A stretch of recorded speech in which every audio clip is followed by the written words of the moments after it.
A dependência emocional é um dos fatores que levam muitas pessoas a cometerem e a terem atitudes, né, às vezes muito drásticas. E hoje eu quero contar um pouquinho para vocês um pouco da minha experiência com a dependência emocional. Eu tive um relacionamento de 11 anos. Eu fui casada com o meu primeiro namorado e eu tive essa dependência emocional.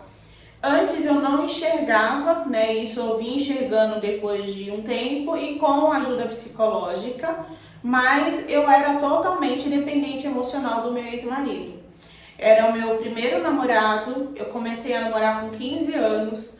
Eu tinha idealizado na minha mente um relacionamento perfeito, aquele relacionamento, não digo um relacionamento perfeito, mas aquele relacionamento que ele seria o meu único namorado, meu único homem, a pessoa que eu ia morrer e ia viver e construir tudo na minha vida seria ele. Eu não me via com outra pessoa. Eu era tão dependente emocional que quando ele viajava a trabalho, eu sofria como se ele não fosse voltar. Eu tratava ele de uma forma como se ele fosse o filho que eu nunca tive. E ele nunca foi o culpado, porque as pessoas dão o que elas têm, elas são o que elas são. Não adianta eu querer que a pessoa me dê flores se o que a pessoa tem para me dar são espinhos. É ela. O que é importante a gente ter é o entendimento, o autoconhecimento dos nossos valores, para que aí a gente tenha o controle de que, olha, até aqui você chega. Daqui para cá já não dá mais. Eu não tinha sequer a noção de como eu vivia. Ao contrário do que muitas pessoas imaginam, eu fui feliz sim. Eu tive muitos momentos de alegria, muitos momentos que eu fui feliz e eu não culpo de forma alguma meu ex-marido. Muito pelo contrário, hoje ele é amigo da minha família. Quando eu vejo, eu cumprimento, não tenho mágoa, não tenho rancor, não tenho nada, mas a culpa maior, né, na verdade, eu nem me considero também culpada, mas foi uma construção, foi uma engrenagem. Eu tinha sentimentos da minha infância e o medo da rejeição, pelo fato de eu ter sido, né, rejeitada pelo meu pai. Isso eu vou contar depois, essa experiência minha com o meu pai, eu acho importante, mas para vocês verem que é algo que ele é construído no nosso inconsciente. Com isso, se replica em todos os outros relacionamentos, porque eu replicava esse comportamento de aceitar qualquer coisa das pessoas, inclusive no meu ambiente de trabalho. E isso também eu só fui entender através da terapia. Mas como que era o meu relacionamento, né? Eu convivia com uma pessoa que tinha problema com álcool, que tinha problema com droga, e eu aceitava. Eu me considerava que eu fosse o remédio para ele.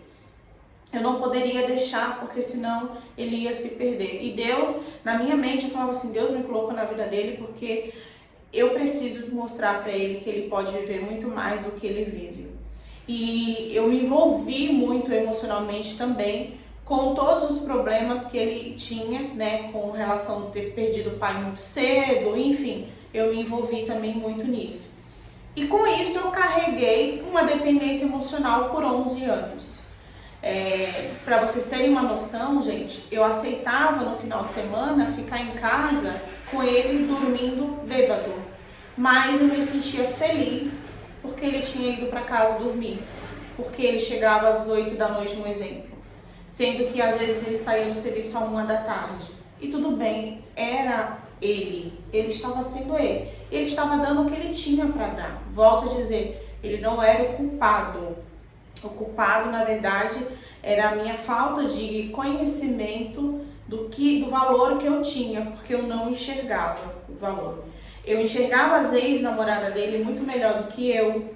Eu me comparava novamente aí o problema da comparação. Como ele é totalmente injusto com a gente mesmo, porque a gente nunca deve se comparar a ninguém, mas eu fazia isso muito, eu ficava me comparando e eu sempre enxergava muito mais valor nas outras namoradas dele do que em mim.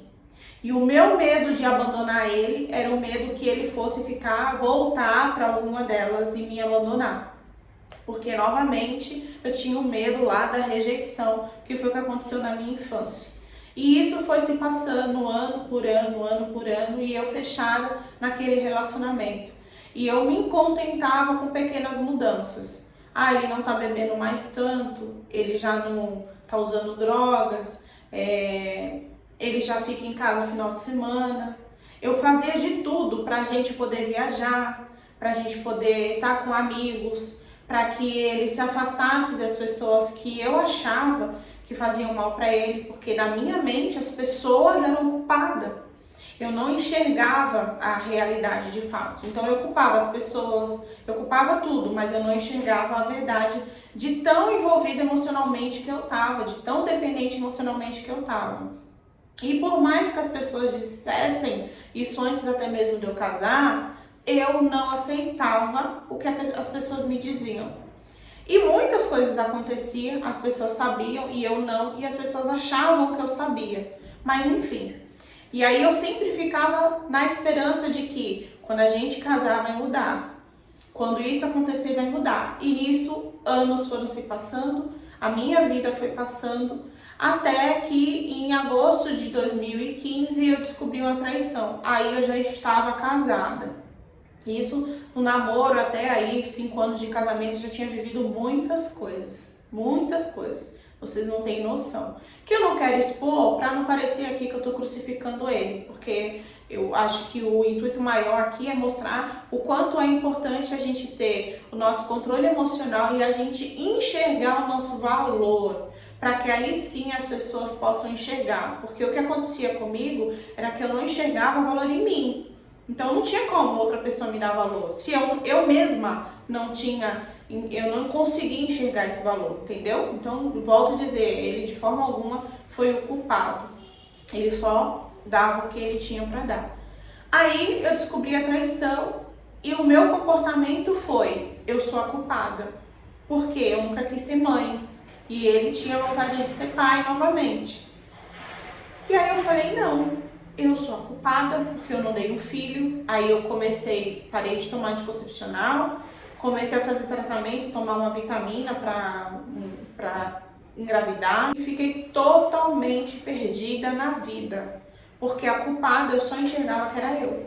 Porque eu não faço isso, porque eu não faço aquilo, e eu preciso comprar lingerie, e porque, nossa gente, eu pirei, viajei legal nessa época.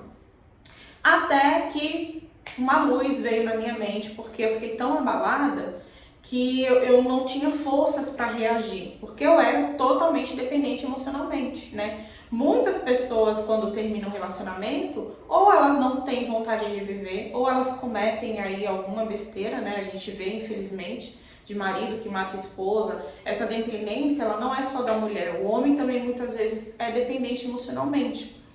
E a gente vê acontecendo, infelizmente, as notícias aí do jornal, né? Ah, o cara não aceitou o fim do relacionamento, foi lá e matou a mulher e vice-versa.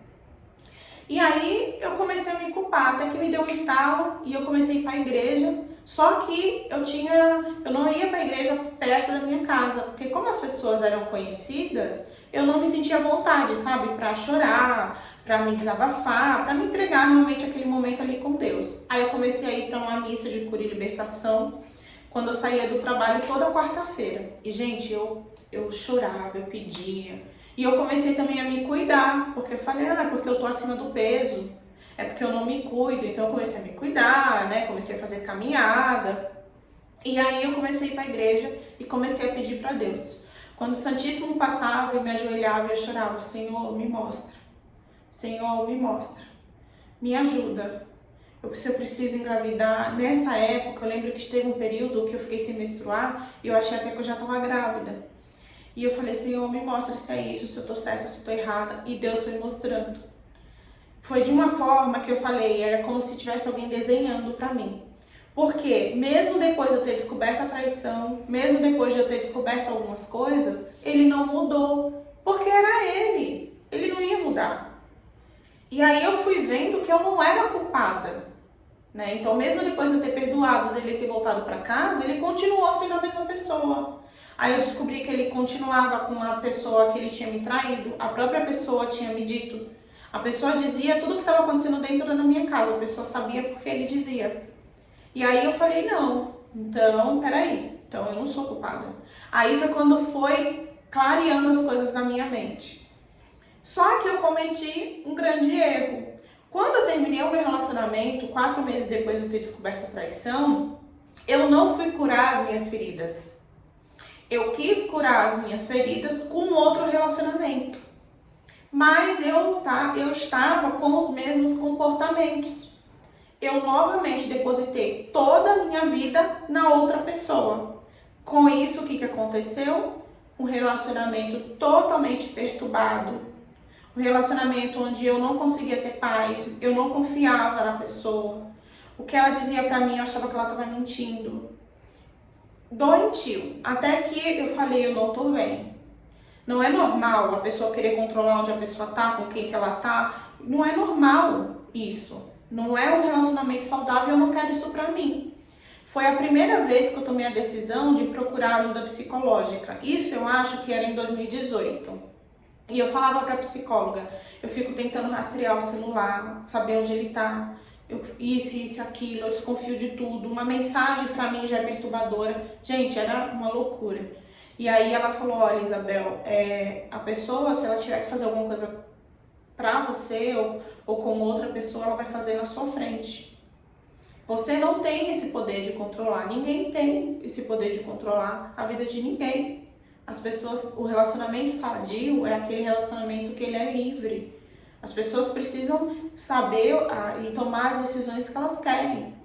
Você acorrentar uma pessoa em você, isso não é sadio para você. E eu entendia e eu concordava, mas eu não conseguia agir diferente, porque eu estava ali na dependência emocional. E eu estava ali com aquela construção de relacionamento igual os meus irmãos, que não tem nada a ver com a minha vida, mas eu queria ter aquele relacionamento.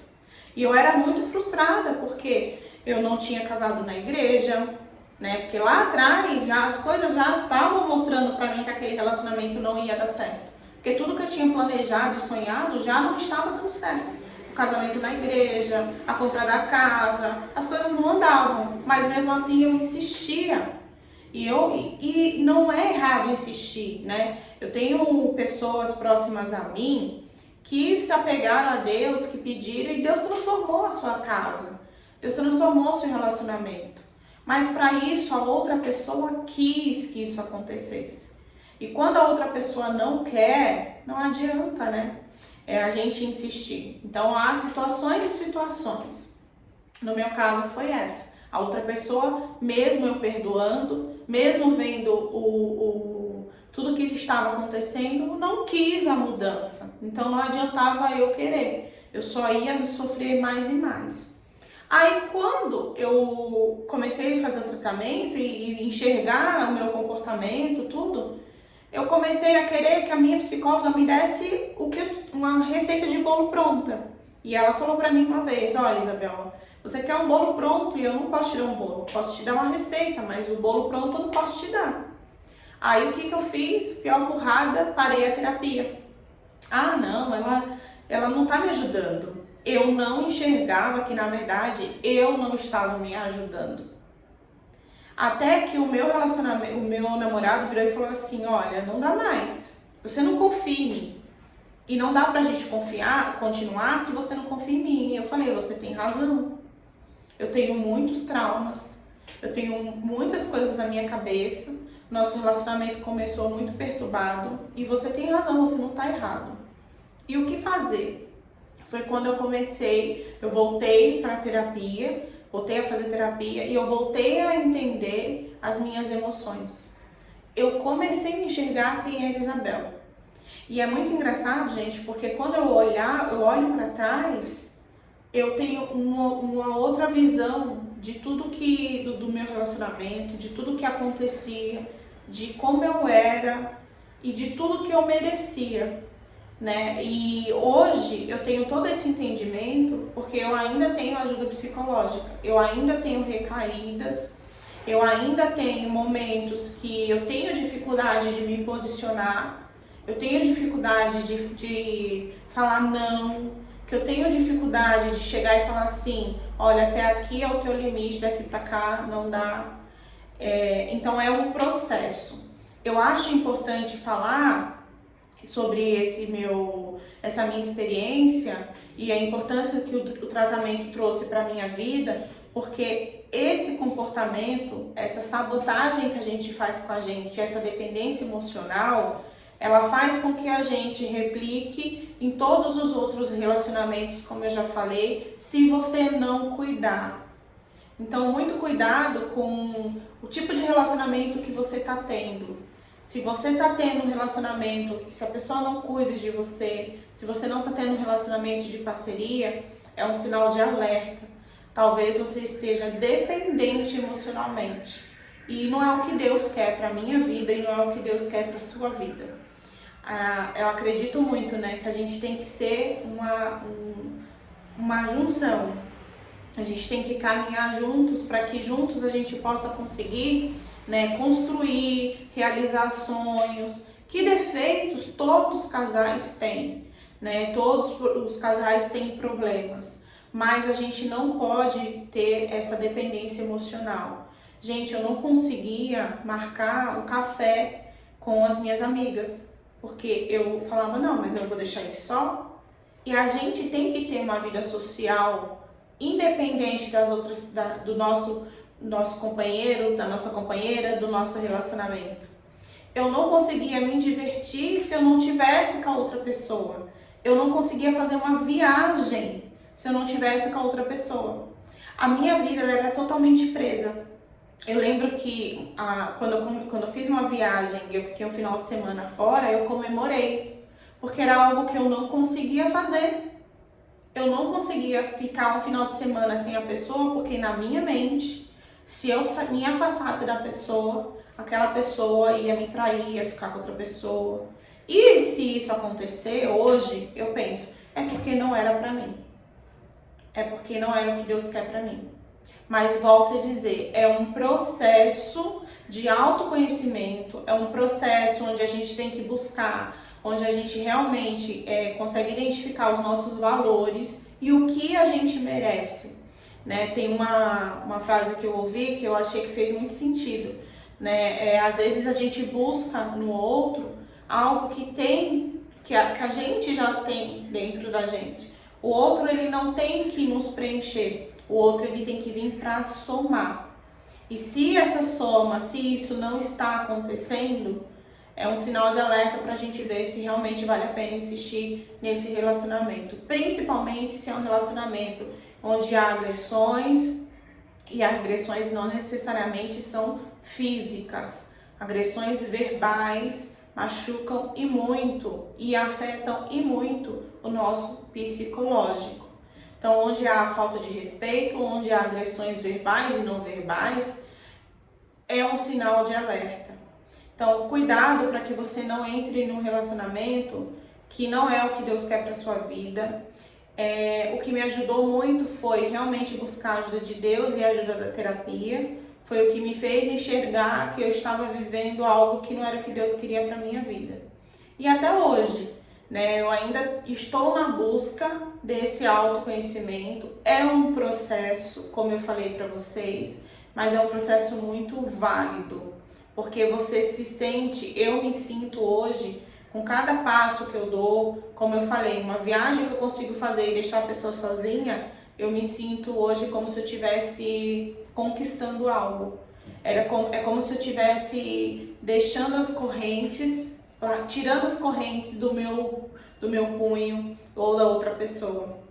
E essa mudança do meu comportamento deixou meu relacionamento muito mais leve, muito mais gostoso e muito mais sadio, sabe? Muito mais. Então vale muito a pena. Às vezes a gente busca a mudança no outro, mas a mudança maior e a melhor que nós temos que buscar é a mudança da nossa vida, a nossa mudança interna. A gente não tem que esperar que o outro mude para que as coisas mudem também. A mudança ela tem que partir da gente e eu não entendia. Eu me contentava de fato com as migalhas e com as pequenas mudanças do outro. Quando eu virei o jogo, quando eu passei a mudar eu mesma, os meus comportamentos, as minhas atitudes, aí eu fui enxergando que a outra pessoa naturalmente ia mudando também, porque eu já estava em uma outra posição, uma posição de que eu tenho valor, a minha vida é preciosa e eu mereço muito mais do que eu tenho. E se você não quiser vir para somar, não tem problema. A gente segue caminhos diferentes. Mas o importante é que cada um siga feliz com o que faz sentido para si. Então eu acho importante falar sobre isso, porque ontem inclusive eu presenciei uma pessoa muito forte, muito guerreira e passando por um momento muito difícil e sozinha. E essa pessoa tem um relacionamento. E aí aquilo me despertou e me fez lembrar muitas das vezes que eu chorei sozinha, que eu enfrentei as minhas lutas sozinha. E é aquela frase, né? Você está junto e ao mesmo tempo não. Eu era essa pessoa. Então fica a reflexão, que vocês possam refletir, principalmente que vocês busquem ajuda, para que vocês não sejam dependentes emocionais, para que vocês de fato tenham a liberdade e que sejam livres